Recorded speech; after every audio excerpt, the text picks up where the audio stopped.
భక్తి సోపానం యూట్యూబ్ ఛానల్‌కి స్వాగతం. ప్రతిరోజు ఎన్నో సరికొత్త విషయాలు మీ ముందరికి తీసుకొచ్చే ప్రయత్నం చేస్తున్నాము.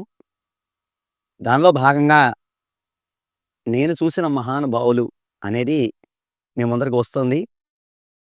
ఎందరో మహానుభావులు వారందరికీ వందనములు. ఈరోజు నేను చెప్పాలనుకుంటున్న ఆ మహానుభావులు, మహాత్ములు సద్గురు శ్రీ జిన్నూరు నాన్నగారు. మీరు చాలామంది వినకపోవచ్చు. కానీ చాలా గొప్ప మహానుభావులు ఈయన. ఈరోజు అందరికీ అరుణాచలం లేదా తిరువణ్ణామలై ప్రతి ఒక్కరికి చాలా తెలిసిన ప్రదేశం, పుణ్యక్షేత్రం. ఎందరో అక్కడ అరుణాచలేశ్వరుని దర్శించుకోవడానికి, అలాగే గిరి ప్రదక్షిణం చేయడానికి అనునిత్యం ఎందరో వెళ్తున్నారు మన తెలుగు రాష్ట్రాల నుంచి కూడా. ఇప్పుడు అందరికీ తెలుసు కానీ ఒక 20, 25 సంవత్సరాలు లేకపోతే అంతకంటే ముందరకు వెళ్తే చాలామందికి లేదా చాలా తక్కువ మందికి మాత్రమే తెలిసిన ప్రదేశం తిరువణ్ణామలై.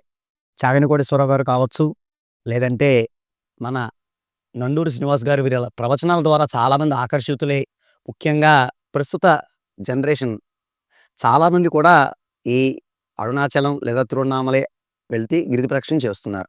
ఇందాక చెప్పినట్టు ఒక 40 సంవత్సరాల ముందర మనం చూస్తే గనక చాలామందికి తెలీదు. చాలా తక్కువ మందికి మాత్రమే తెలుసు. రమణ మహర్షి అంటే తెలుసు. ఎక్కడుంది, ఏంటి ఇదంతా తిరువణ్ణామలై వినడమే గాని చాలామందికి వెళ్ళిన వాళ్ళు ఎందుకంటే చాలా దూరం అనుకునేవారు ఆ రోజుల్లో. అలాగే సౌకర్యాలు కూడా అలాగే ఉండేవి. ఆ రోజుల్లో మరి రమణ మహర్షి గురించి ప్రాచుర్యం, ప్రచారం చేసిన అతి తక్కువ మందిలో ఒక గొప్ప మహానుభావులు శ్రీ జిన్నూరు నాన్నగారు. ఇది ముఖ్యంగా నేను ఎలా వారిని కలిశాను, ఆ మహానుభావుని కలిశాను ఇక్కడ ఈ వీడియో ద్వారా నేను ప్రస్తావించాలనుకుంటున్నాను. అవి మేము కొవ్వూరులో ఉన్న రోజులు. మేము పేపర్ వస్తూ ఉండేది మా పెదనాన్నగారు వాళ్ళ ఇంటికి. ఆ పేపర్ తెచ్చుకొని చదువుతూ ఉండేవాళ్ళం. నేను కిందటి వీడియోలో కూడా చెప్పినట్టు నేను చిన్నప్పటి నుంచి కూడా ఒక్కసారి మా ఇంట్లో ఎప్పుడు కూడా సాయిలామృతం, గుడి చరిత్ర ఇలా కొన్ని కొన్ని మహాత్ముల పుస్తకాలు, దేవుడి పుస్తకాలు ఉంటూ ఉండేవి. అవి చూసినప్పటి నుంచి నాకు తెలుగు అంటే చాలా ఇష్టము. నేను ఏ మహాత్ముడి పుస్తకం ఉన్నా లేకపోతే ఇంట్లో ఎటువంటి గ్రంథం ఉన్నా చదవడం నాకు చిన్నప్పటి నుంచి అలవాటు. మహాత్ముల్ని దర్శించుకోవాలి. ఆ అవధూతలు ఎవరో, ఆ మహాత్ములు ఎవరో వాళ్ళని తప్పకుండా నేను చూడాలి, దర్శించుకోవాలి. ఎందుకంటే నేను మాస్టర్ గారిని చూడలేకపోయాను. మాస్టర్ గారు సిద్ధి పొందారని అప్పటికే పుస్తకం ఉంది కాబట్టి, అరెరే! ఇంతటి మహానుభావుడిని నేను దర్శించుకోలేకపోయాను. అటువంటి మహాత్ములు ఎవరైనా ఉంటే దర్శించుకోవాలని నాకు కూడా చాలా ప్రేరణ కలిగింది. ఆ పేపర్‌లో ఒకసారి ఒక క్లిప్పింగ్ వచ్చిందనమాట. అంటే యాడ్స్ వస్తుంటాయి కదా! అలా వాటిల్లో వస్తూ ఉంటాయి కదండీ! ఈనాడు పేపర్‌లో. అలాగా ఓ పక్కన రమణ మహర్షి, ఓ పక్కన ఇంకో వ్యక్తిది ఎవరిదో ఒక ఫోటో. ఒక యాడ్ లాగా అంటే దాంట్లో వివరాలతో కూడిన కొంత ఇన్ఫర్మేషన్‌తో వచ్చిందనమాట. అలా కొన్నిసార్లు అప్పటికే వచ్చింది. కానీ నాకు దాంట్లో అప్పటివరకు ఓన్లీ రమణ మహర్షి గారే తెలుసు. ఎందుకంటే నేను మా వీధిలో ఉండే ఇంకొకళ్ళింటికి లక్ష్మి గారని, పెద్దమ్మ గారని పిలుస్తుండేవాళ్ళం. వాళ్ళ ఇంటికి భజనలకు వెళ్తుండేవాళ్ళం. వాళ్ళ ఇంట్లో రమణ మహర్షి ఫోటో ఉండేది. అలాగా ఆయన రమణ మహర్షి గారని తెలుసు. నాకు నిజంగా వారు ఎక్కడుంటారో ఏం తెలీదు నాకు. కాకపోతే ఆయన్ని నేను చూసున్నాను. ఆ ఫోటో చూసున్నా గానీ, ఈ పక్కనున్న ఫోటో ఎవరో నాకు తెలీదు. చాలా సార్లు చూసాను. ఈసారి కూడా పేపర్‌లో ప్రకటన చూసిన తర్వాత ఆసక్తి కలిగింది. ఏంటో చూద్దామని చదివాననమాట. అదేంటంటే జిన్నూరు నాన్నగారు, పలానా ఇది జిన్నూరు, పలానా పాలకొల్లు దగ్గర అని ఆయన నంబర్ కూడా దాంట్లో ఉంది. అది ఏ ఏ సందర్భమో తెలీదు గానీ, దాంట్లో ఒక నంబర్ కూడా ఇవ్వబడిందనమాట. Landline number. అప్పుడు నాకెవరికీ ఫోను సదుపాయం కూడా లేదు. ల్యాండ్‌లైన్ సదుపాయం కూడా లేదు. అందుకని నేనేం చేశానంటే, ఆ పేపర్ క్లిప్పింగ్ నేను తీసుకొని, నేను మా వీధి చివరలో ఉన్న మా పెద్దమ్మ గారింటికెళ్ళి, పెద్దమ్మని పిలుస్తుండగా వాళ్ళ ఇంటికి వెళ్ళి, ఒక ఫోన్ చేసుకోవచ్చా అని అడిగాను. తప్పకుండా చేసుకోరా దానికేముంది అన్నారు. నేను ఆ నంబర్‌కి డయల్ చేశాను. ఆ నంబర్‌కి డయల్ చేస్తే ఎవరో వ్యక్తి అవతల దాన్ని ఎత్తారు. వాళ్ళు అడిగారన్నమాట ఎవరమ్మా నువ్వు అంటే, అప్పుడు నేను ఇటువైపు నుంచి చెప్పానన్నమాట. ఏవండీ ఇలాగా నేను పలానా నా పేరు కృష్ణ చైతన్య సాయి. మాది కొవ్వూరు. ఇలా నేను చూసాను ఇలాగ పేపర్‌లో చూసాను. దాంట్లో ఈ నంబర్ దొరికింది. అందువల్ల నేను వీరినెవరో నేను దర్శించుకోవాలనుకుంటున్నాను గాని, ఒక పక్క నుంచి నవ్వు వినబడిందనమాట. వినబడి, "ఆ జినూరు నాన్నగారు నేనేనమ్మా. తప్పకుండా రా నువ్వు తప్పనిసరిగా రా" అని చెప్పారు. అని చెప్పిన తర్వాత నేను కూడా చాలా సంతోషంగా పెట్టేశాను. అలాగే ఏదో సెలవులొచ్చినప్పుడు ఆ ముందు రోజు మళ్ళీ ఫోన్ చేశాను. ఫోన్ చేసినప్పుడు మళ్ళీ వారే ఎత్తారు. ఎత్తి ఇలాగా "ఏవండీ నాన్నగారు ఇలాగా రేపు నేను ఇలా రావాలనుకుంటున్నాను. వచ్చి మిమ్మల్ని దర్శించుకోవాలనుకుంటున్నానంటే" "తప్పకుండా ఇక్కడే ఉంటానమ్మా రా" అని చెప్పి వారు పెట్టేశారు. నాకెంతో సంతోషంగా నేను మరుసటి రోజు పొద్దున్నే రెడీ అయ్యి, మా ఇంట్లో వాళ్ళు నేను ఎక్కడికైనా అంటే ఈ కొంచెం దైవభక్తి నాకు చిన్నప్పటి నుంచి ఎక్కువ అవ్వడం వల్ల నేను ఎక్కడికైనా వెళ్తానంటే పెద్దగా వాళ్ళేం అడ్డు చెప్పలేదండి. నేను నిజం చెప్పాలి. చిన్న వయసు నుంచే కొంచెం ఆ ఆ రకమైన స్వేచ్ఛగా తప్పకుండా ఇచ్చారు. నేను పొద్దున్నే బయలుదేరి నేను వెళ్ళాననమాట. మొదట రకరకాలుగా అంటే బస్సులు మారి పాలకొల్లు చేరుకొని, ఆ పాలకొల్లు నుంచి ఆ జిన్నూరు అనేది ఎటు వెళ్ళాలో తెలుసుకొని ఆ బస్సు కూడా ఎక్కి ఆ జిన్నూరులో దిగాను. దిగి నేను చెప్పినట్టు మొబైల్స్ అవేం లేవు. ఎక్కడుందో ఎగ్జాక్ట్ అవన్నీ తెలీవు. అడుగుతూ ఫస్ట్ నేను ఏదో పొలాల మధ్య నడుచుకుంటూ వెళ్తే ఒక పెద్ద భవనం లాంటిది ఉందనమాట. వెళ్లి లోపలికి అడుగుపెట్టింది ఒక హాల్‌లోకి అడుగుపెడితే చాలా విశాలమైన హాలు. మొత్తం చుట్టూరా రమణ మహర్షి ఫోటోలు, తర్వాత అక్కడక్కడ జిన్నూరు నాన్నగారి ఫోటోలు కూడా ఉన్నాయి. నేను అదేనేమో వారి నివాసం అని అనుకుంటున్నా. చాలా పెద్దదనమాట.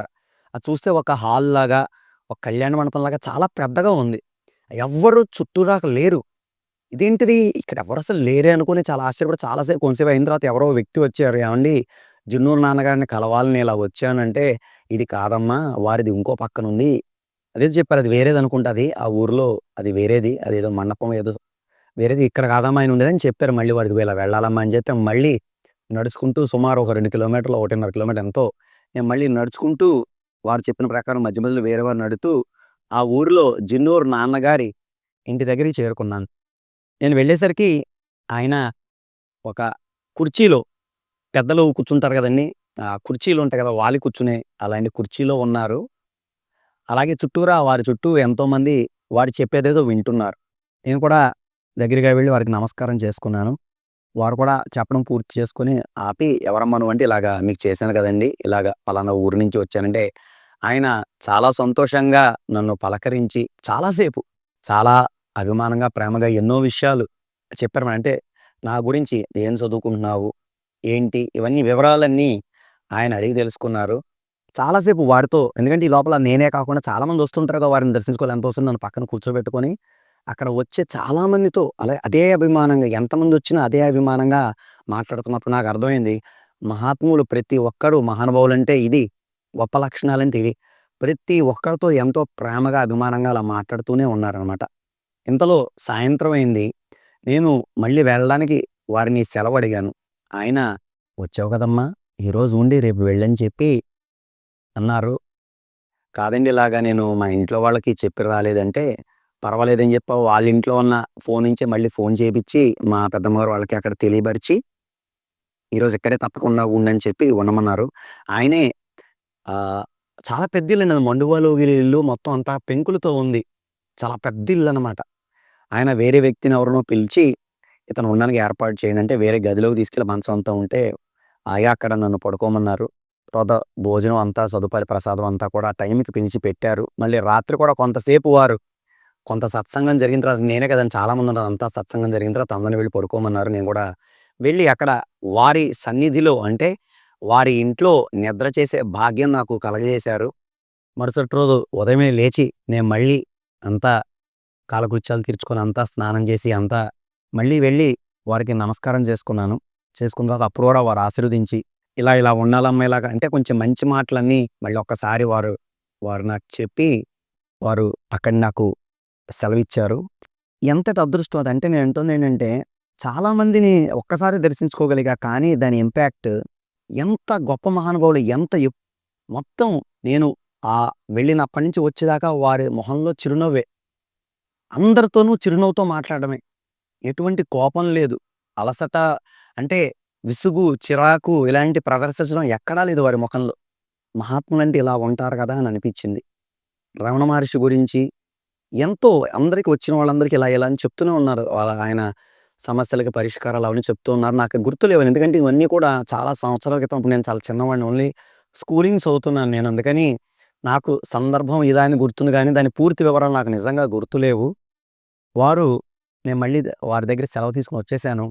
అలాగా మళ్ళీ ఇంకెప్పుడు కూడా వారిని దర్శించే భాగ్యం కలగలేదు. ఎందుకంటే మేము ఆ ఊరు నుంచి మళ్ళీ వెళ్ళిపోవాల్సొచ్చింది వేరే వేరే రీత్యా కారణాల వల్ల మాకు ఊరు నుంచి. ఇంకెప్పుడు నాకు జిన్నూరు నాన్నగారి దర్శన భాగ్యం లభించలేదు. 2017 అనుకుంటా వారు కూడా ఆ అరుణాచలేశ్వరుడిది, ఆ రమణ మహర్షి సన్నిధికి చేరుకున్నారని ఆ వార్త అందింది. చాలా గొప్ప మహాత్ములండి. ఎంతోమందికి ఎన్నో ఊర్లు పర్యటించి రమణ మహర్షి గురించి నిరంతరంగా ప్రచారం చేసిన గొప్ప మహానుభావుల్ని ఈ సందర్భంగా ఇంకొకసారి స్మరించుకోవడం అది నా అదృష్టంగా భావిస్తున్నాను. ఈ భక్తి సోపానం ఛానల్ ద్వారా మీ అందరికీ పంచుకున్నందుకు చాలా సంతోషంగా ఉంది. నమస్కారాలు. ఎంతోమంది మా ఛానల్లోని వీడియోస్ చూస్తున్నారు కానీ సబ్స్క్రైబ్ చేయట్లేదు. మీరందరూ కూడా ప్రతి వీడియోని చూడాలంటే తప్పకుండా బెల్ ఐకాన్ నొక్కండి నోటిఫికేషన్ కోసం. అలాగే ప్రతి ఒక్కరూ ఛానల్ని సబ్స్క్రైబ్ చేయండి. మీరు సబ్స్క్రైబ్ చేస్తే కనుక రెట్టించిన ఉత్సాహంతో ఇంకా ఎన్నో మంచి వీడియోస్ మేము ముందరకు తీసుకురాగలము. మా ప్రతి వీడియోని మీ కాంటాక్ట్స్ అందరికీ షేర్ చేయండి. ప్రతి వీడియోని తప్పకుండా లైక్ చేయండి. మీ ఆదరణ అభిమానం ఎల్లప్పుడూ మా ఛానల్పై ఉంచండి. ధన్యవాదాలు. నమస్కారం.